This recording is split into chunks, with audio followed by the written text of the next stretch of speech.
In the cold autumn of Cinq Years, a young historian named Edward Blythe arrived in the small village of Hollowmere.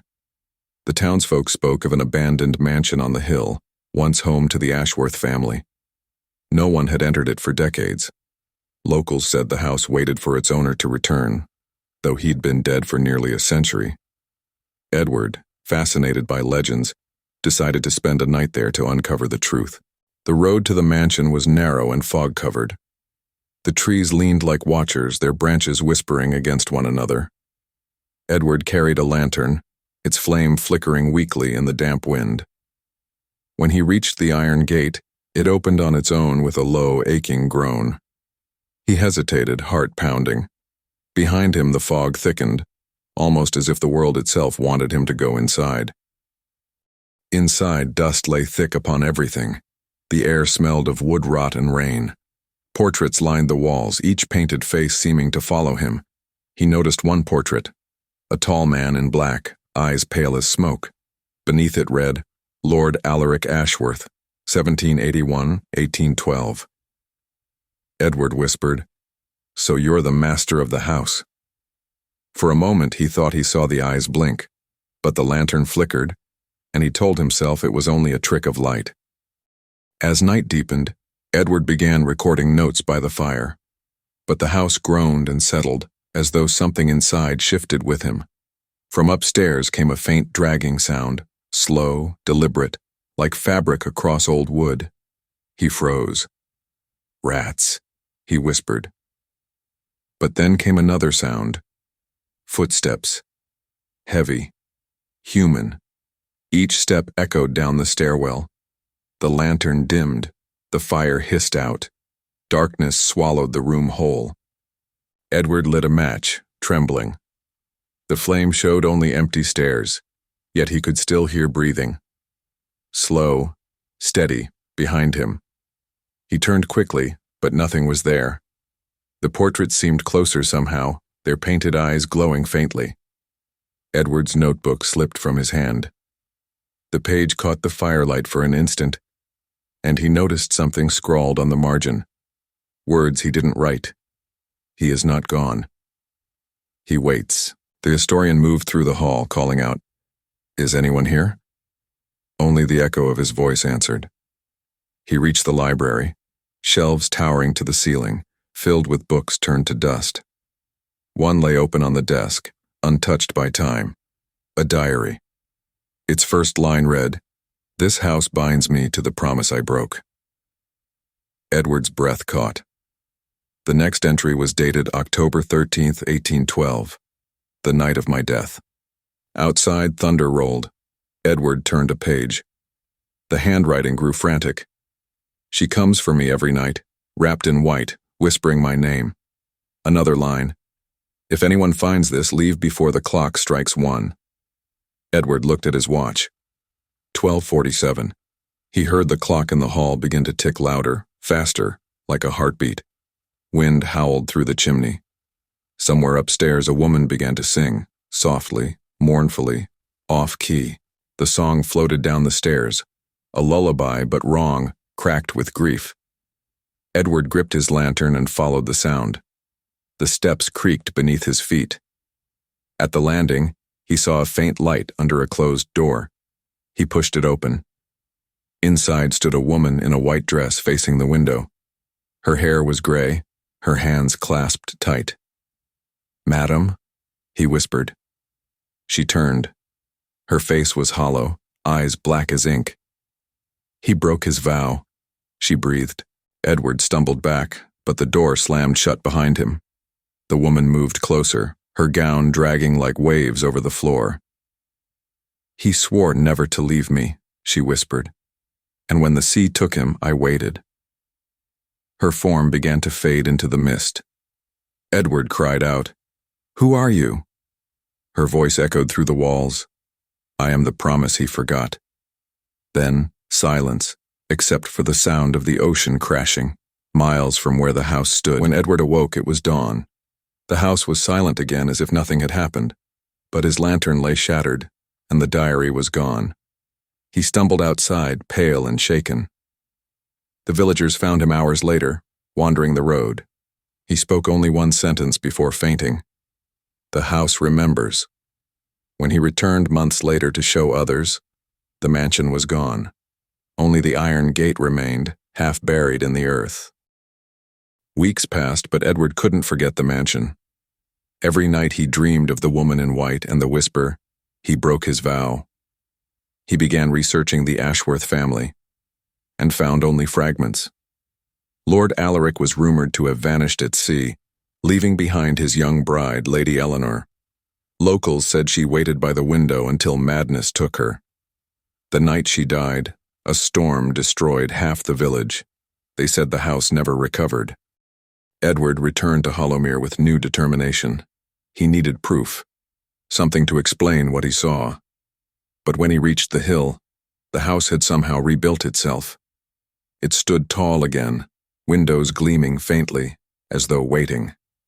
His breath caught. "Impossible," he whispered. The gate, once rusted, looked polished. As he stepped through, the air thickened, heavy, like the first breath before a dream turns into a nightmare. Inside, the air was warm, too warm for an empty place. The portraits were gone, replaced by fresh wallpaper and candlelight. Music drifted from the parlor, a piano playing the same sad tune he'd heard before. Edward followed it, trembling. The piano stopped. Then a man's voice. "You shouldn't have come back." Edward turned sharply. A tall man in black stood by the fire, pale eyes, familiar face. "Lord Ashworth?" Edward whispered. The man only smiled. Ashworth stepped forward, his figure half-shadow. "The living never learn," he said softly. "This house feeds on memory, yours, mine, hers. We cannot leave because you refuse to forget." Edward tried to speak, but his throat felt dry as dust. "Why me?" he managed to whisper. The Lord tilted his head. "Because you believed the story. Belief gives shape. And now, the house has found you." The candles flickered. The air began to hum, like the walls themselves were breathing. Suddenly the scene shifted. The room flickered like a lantern flame. The furniture aged, rotted, and rebuilt again. Edward staggered backward. "What is this?" he cried. Ashworth's voice echoed from every wall. "A loop, a memory, a curse. Call it what you wish. Time here bends to longing." Then a scream shattered the silence. The same woman's voice from before calling, "Alaric!" The Lord's eyes darkened. "She's coming," he said, "and she still believes I will return." The door burst open. Lady Eleanor appeared, her dress torn, her hair wild. She ran toward Ashworth, but her hands passed through him like mist. "You left me," she cried. "You swore." Her voice cracked, and she turned to Edward. "He was mine, but your world stole him away. You wrote his story, didn't you?" Edward's heart pounded. "No, I only recorded history." She laughed bitterly. "Then write this. No story ends while someone remembers." The walls began to pulse, shadows twisting like veins of smoke. Ashworth's figure faded. "Go," he said, "before she binds you too." But Edward couldn't move. The floorboards turned to water beneath his feet, and through it, he saw faces, countless, trapped, whispering his name. Lady Eleanor's voice echoed, "Another soul for the house." Edward screamed as cold hands reached from below, dragging him into the reflection of the floor. He awoke in darkness, lying in a hallway lined with mirrors. His reflection stared back, but it wasn't quite him. The reflection smiled when he didn't. "You're part of it now," it whispered. "Every historian becomes the history he seeks." Edward backed away, but the mirrors began to ripple. One by one, his reflection stepped out, surrounding him, whispering in unison, "The house remembers." He clutched his notebook, praying it would end. In the distance, a door appeared, glowing faintly. Edward ran toward it, the whispers chasing him like wind. He burst through. and fell into light. He woke in his bed in London, heart racing. Morning sun poured through the window. Had it all been a dream? His hands shook as he opened his notebook, but the pages were filled with new writing, words he never penned. Do not return. The house is patient. At the bottom signed, A. Ashworth. Edward locked the notebook away, but each night the dreams returned. The fog, the song, the house. One evening, as he looked out his window, he saw Hollowmere Hill in the distance, though it should have been miles away. And in the faint light, he saw the mansion standing once more, windows glowing softly. Then came a whisper through the glass. You wrote our story, Edward. Now finish it. His lantern flickered. The city around him vanished into mist. London no longer felt real. Streets twisted in ways Edward didn't remember. The people moved like ghosts, their faces blurred. Every mirror reflected the mansion instead of his room. He smashed them all, but the images returned. At night, he heard the piano again, soft, waiting. He realized the truth. The house had followed him. It no longer waited on the hill. It waited within him. And each time he closed his eyes, another candle lit somewhere inside his mind. Edward sought help from a scholar of the occult, Professor Latham. The old man listened quietly, then said, Places like that feed on unfinished stories. You reopen the wound. He handed Edward a silver key. Burn the diary, seal the gate, and never speak her name again. Edward nodded, but part of him didn't want to destroy it. He needed answers. He needed to see her one last time, to prove he wasn't insane. That night, Edward dreamed of the hill again. The mansion stood brighter than ever. Lady Eleanor waited by the door, smiling faintly. You brought the key, she whispered. Now unlock what you started. He stepped forward, unable to resist. When he turned the key in the air, the ground split open like glass, revealing the sea beneath, the night she lost her husband. The roar of waves filled his ears. Then, silence. Only her tears shimmered like pearls.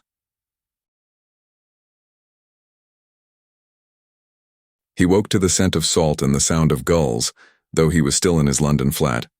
Water dripped from the ceiling. The silver key lay on his chest, cold as ice. His notebook trembled on the desk. Words etched themselves onto the page. Come home. Edward stared, heart pounding. I can't, he whispered. But outside, through his window, fog rolled in, thick, gray, and endless. A distant bell rang 13 times. He returned to Hollowmere. The village was gone. No houses, no people, only the mansion standing amid ruins. The gate opened without a sound. Inside, everything was alive. Curtains swaying, candles burning. Lady Eleanor waited by the piano, her voice soft. He never came back, but you did. Edward asked, What do you want from me? She smiled sadly. To remember. To keep us alive. He realized then, the curse was memory itself. The diary reappeared on the table, its final page blank. Write, she said. Finish the story and we'll rest. Edward began to write, hand trembling. As ink filled the page, scenes unfolded around him. The storm, the vow, the betrayal. He saw Lord Ashworth's ship sinking, Eleanor waiting by the window, and the house awakening with grief. When he wrote the last word, forgive, the entire mansion sighed, as if exhaling a century of sorrow. The candles went out one by one. Moonlight flooded the hall. Lady Eleanor's form shimmered soft and fading.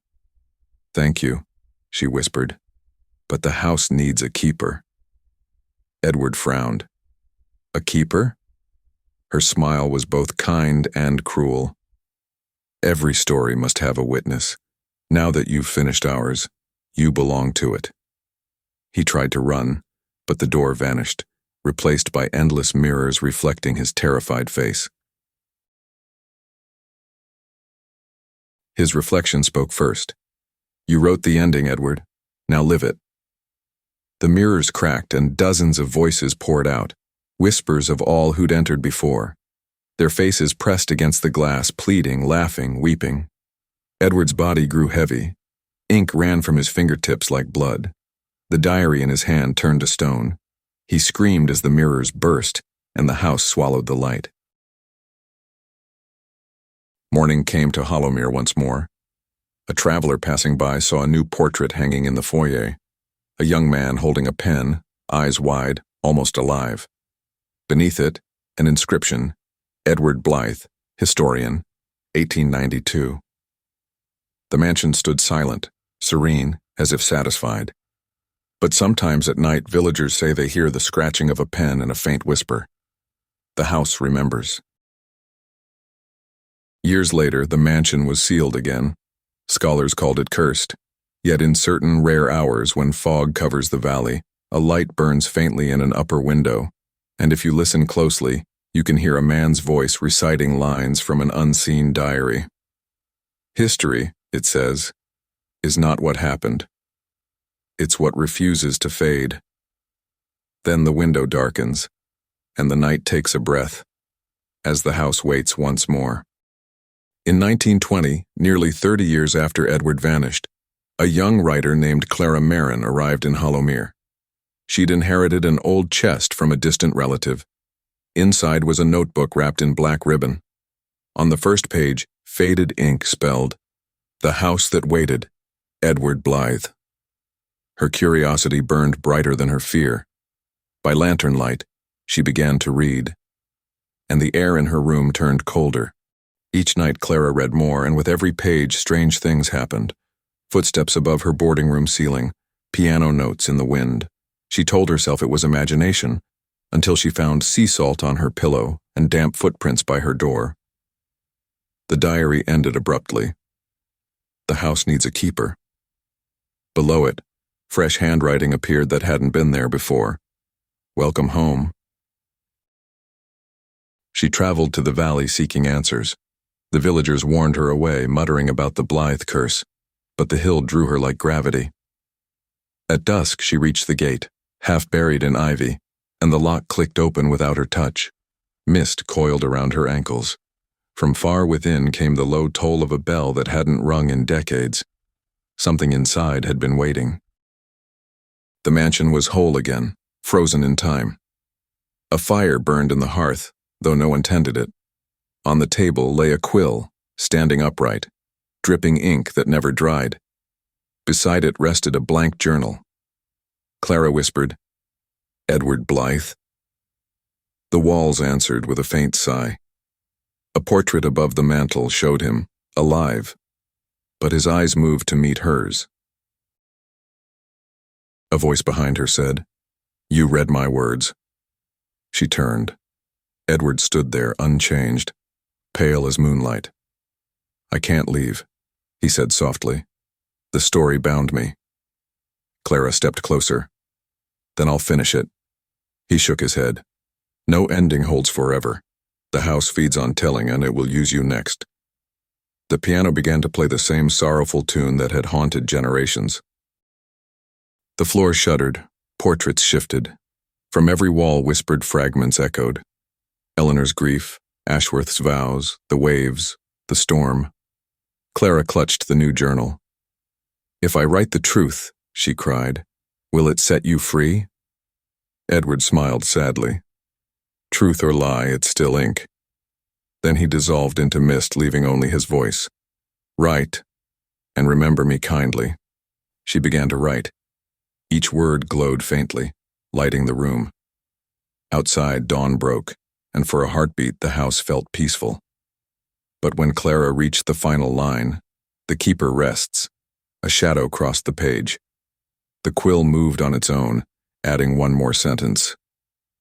"Until another reader opens these pages." The ink bled into her hands like veins of smoke.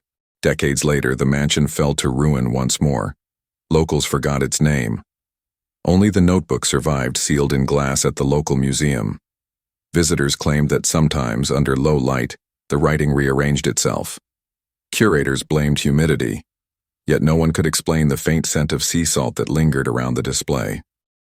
One stormy evening, a child pressed his face to the glass. The letters shimmered and spelled new words. "Do you believe in ghosts?" The boy gasped, and the lights flickered. Somewhere far away, deep beneath stone and time, a candle rekindled. The house that waited had found its next listener. And so the cycle endures. Every story told in darkness keeps its echo alive. The mansion stands beyond maps, beyond centuries, behind the veil of memory, quietly breathing, patiently waiting. Should you ever hear a piano beneath the wind, or see a light where no house should be, don't look back. For once you remember it, the house remembers you.